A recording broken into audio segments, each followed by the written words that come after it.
टंडो आदम municipal committee जे 20 warden ऐं 3 यूसीस ते सुभाणे दंगल लॻंदो। पीपी जे उम्मीदवारनि सां एमक्यूएम, एसयूपी, तहरीक लबेक, नून लीग ऐं पीटीआई समेत आज़ाद उम्मीदवार मुहादो अटकाईंदा।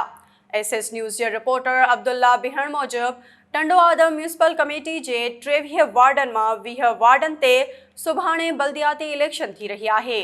3 वार्डन ते अॻु में ई पीपी जूणे जो ग्रुप जा उम्मीदवार बिना मुक़ाबले कामयाब थी चुका आहिनि।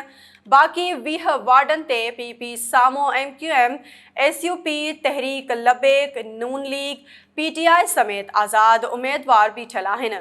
म्यूनिसिपल कमेटी जे 3 वार्डन ते माण्हुनि जूं अखियूं खुतल आहिनि। पीपी जे डेरा ग्रुप जे उम्मीदवार ऐं अॻूणे म्यूनिसिपल चेयरमैन लाला अयूब सां अंसारी बिरादरी जो आज़ाद उम्मीदवार मुक़ाबलो करे रहियो आहे।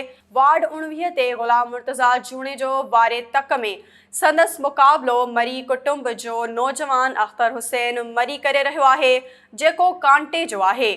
हिन वार्ड ते धुरिन में छिकताण सबबि 4 पोलिंग स्टेशन खे इंतिहाई हसास करार ॾिनो वियो आहे।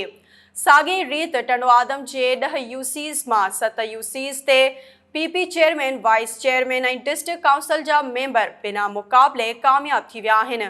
रुगो 3 यूसीस जिन में यूसी तैयब थहीम, माणक थहीम ऐं मीर हसन मरी ते चूंड थींदी, जिते पीपी जे मुक़ाबले में आज़ाद उम्मीदवार मैदान में लथल आहिनि।